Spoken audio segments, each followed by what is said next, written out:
Salut à tous, j'espère que vous allez bien. Alors aujourd'hui j'avais envie de refaire un point sur chacun des points.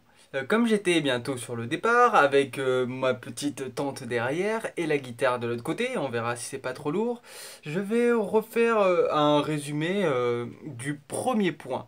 Donc le premier point c'était voyage et nature. Donc à la fois me ressourcer et trouver une forme de thérapie dans le vrai sens du terme, c'est-à-dire accompagner sur le chemin. Donc thérapie par la nature, donc que la nature m'accompagne par ses chemins, tout simplement, et une espèce de reconnexion.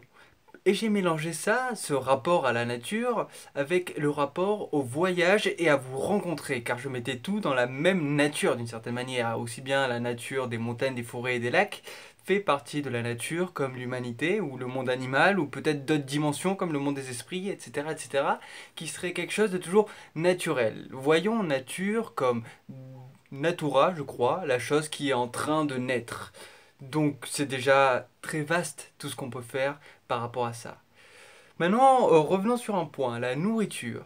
Comme je mange quasiment que cru, ça va être un très bon test pour voir en mode nature, en mode un peu survie, on va dire, survivalisme, à quel point je peux m'adapter et est-ce que par rapport à mon régime alimentaire, puisque le cuit me fait un petit peu de mal, est-ce que ça va pouvoir m'aider ou est-ce que ça va, ou je vais le voir, ou est-ce que je devrais, qu'est-ce que je devrais en faire tout simplement. Car lors de mon dernier voyage, je ne savais pas encore que j'étais intolérant ou allergique au gluten. Et du coup, en faisant ça, bah, je réveillais quelques petits orgelets que maintenant j'ai plus depuis longtemps, parce que bah, je mangeais aussi avec les autres, quoi, tout simplement.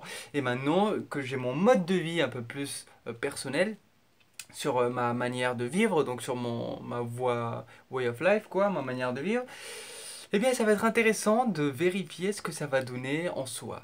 Alors, j'ai décidé du coup de dormir avec tente plutôt que hamac. Ça sera, je verrai si je prendrai un petit hamac sur la route. Mais comme en fait, il m'aurait fallu, si je prenais le hamac complet, une tarpe, donc une bâche au-dessus, plus un filet pour poser mes affaires au-dessus du hamac et pas le laisser à même le sol. Et bien du coup, je me suis dit que la tente c'était plus équilibré quoi. Je veux dire, c'est le 3 en un déjà mis à l'intérieur, c'est pas ultra cher et ça peut se mettre dans plein d'endroits différents et c'est cool quoi. Du coup, c'est cool. Du coup, une autre synchronicité qui m'était arrivée, c'était quand j'ai acheté à Decathlon, ça m'a coûté 111 euros et j'ai été waouh, espanté qu'ils me disent ce nombre juste à cause de iOrigins. Comme quoi, un symbole parfois, ça va nous rester en tête très longtemps. Donc, iOrigins, il y a aussi un rapport avec le voyage. En tout cas, c'est un film très puissant avec la synchronicité des 1-1-1 qui revient toujours. Donc, tout ça pour dire que parfois c'est incroyable comme un détail, un symbole mis dans un roman, dans un poème ou dans un film peut avoir des répercussions sur tellement de temps par rapport à ce que nous on en ressent. Et je pense que ça c'est une des forces de l'art de parfois pouvoir ressortir un mot, une sensation à travers un symbole ou une phrase qui était là, qui était en nous depuis si longtemps et qui a permis d'être une des pensées, une des énergies on va dire qui nous a suivis sur ce long chemin. Alors, par rapport au voyage, j'ai donc décidé de ce que mon intuition dit tout de suite, hein, que je vais partir dans à peu près quelques jours, 2, 3, 4, 5 jours, et je pense que je vais faire tout le sud-ouest, et ensuite tout le sud-est, puisque j'avais eu quelques propositions. Et comme ça, en fait, c'était mon intuition, comme de commencer par colorier par là où on est déjà, quoi, d'une certaine manière. Et ensuite, je vais tout faire en montant. Donc j'irai normalement voir un pote pas très loin de Genève, tout en étant dans le côté de la France. Et du coup, bah, ça va vraiment être magique, puisque ça m'est venu comme une vision, et à chaque fois que je les respecte, que je les accepte, c'est incroyable tout ce que ça peut offrir derrière. C'est un peu comme quand on sent que, vous savez, on va commencer un poème, on a envie de l'écrire, on a cette première énergie, mais on n'arrive pas à le rendre concret. Et du moment que vient une seule phrase, que vient un seul vers, parfois tout le reste, toute notre sensation, elle découle de cela, comme si on imbriquait une vision dans une autre, et que grâce à la première vision, on arrivait à imbriquer le reste des visions. Donc du coup, dans ce voyage qui va être vraiment à la wall again, j'ai vraiment hâte de trouver les limites de ma force, quoi, tout simplement. Les limites de mon endurance, les limites de ma psychologie. Comme si c'était un jeu d'une certaine manière pour ensuite retrouver d'autres mondes, tout simplement. Comme si c'était un jeu de monde, un jeu d'expérience, car au fond, on garde toujours nos forces. Je veux dire que ce soit les trois langues, toutes les connaissances et tout ça, on peut toujours retravailler n'importe où, comme n'importe qui, dans un truc normal, pour juste gagner sa vie, comme ils le disent, au lieu de vivre ses rêves, quoi, tout simplement. Et pourtant, on pourrait faire les deux. Mais c'est là qu'on vient à un truc intéressant. Est-ce qu'il faut d'abord gagner sa vie au maximum avant de vivre ses rêves, ou est-ce qu'il faut d'abord vivre ses rêves pour ensuite en pouvoir gagner sa vie entre guillemets dessus?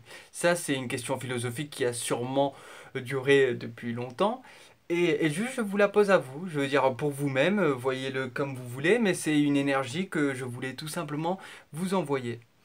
Donc, comme ça va commencer tout ça, je voulais vous dire tout simplement qu'en fait, il y avait une phrase qui m'était revenue d'Amélie Nothomb, c'était prendre l'échec comme un adoubement. Et j'ai trouvé ça tellement beau, tellement de force dans cette phrase, parce qu'elle disait aussi, par exemple, qu'il fallait prendre, que l'échec rendait en fait les personnes plus humbles, plus prêtes à accepter tout ce qui arrive d'une certaine manière, aussi bien par rapport à l'univers que aux gens en particulier et que aux situations. Donc être humble, c'est pas forcément rentrer dans les cas de figure pour aider à tout prix, quels que soient nos dommages intérieurs, plus les dommages collatéraux. Humble, pour moi, hein, à mon sens, c'est justement, c'est simplement accepter qu'on peut être soi-même sans avoir à dénigrer les autres. C'est tout simplement ça. Et du coup, je vous invite à vous permettre d'être au plus humble possible pour vous permettre à vous-même de vous autoriser à faire les actions qui viennent de votre moi le plus profond, de votre moi le plus radieux, de vos rêves d'une certaine manière. Et commencer à les mettre en action avec un petit pas ici, un petit pas là, et puis etc. etc. Car la vie qui est toujours en mouvement, bah, si on fait que bloquer et résister dans quelque chose de sécurité, bah, elle va toujours nous le fracasser, il y aura des fissures, il y aura des tempêtes. Alors autant accepter le mouvement avant que ce soit trop douloureux, car comme il est dit dans les CAD, avoir plus, acquérir plus de sagesse sans avoir plus de conscience, ça va forcément mettre en compte de la douleur à l'intérieur. Si on n'acquiert pas cette sagesse-là, pardon, et ni cette connaissance, ça va passer par de la douleur. Alors la seule manière de l'enlever, c'est de tout faire pour l'acquérir, de tout faire en un mot pour aller vers la vérité, pour aller vers votre vérité. Et c'est là que, comme il disait, que les souffrances, elles disparaissent petit à petit, parce que, à force d'être vous-même, eh bien, tout simplement, vous voyez les réalités et vous le vivez au lieu de le subir. Vous le créez au lieu de le réagir. Vous l'exaltez au lieu de le maudire. Donc sur ce, je vous souhaite une excellente soirée et à la prochaine. Bye bye.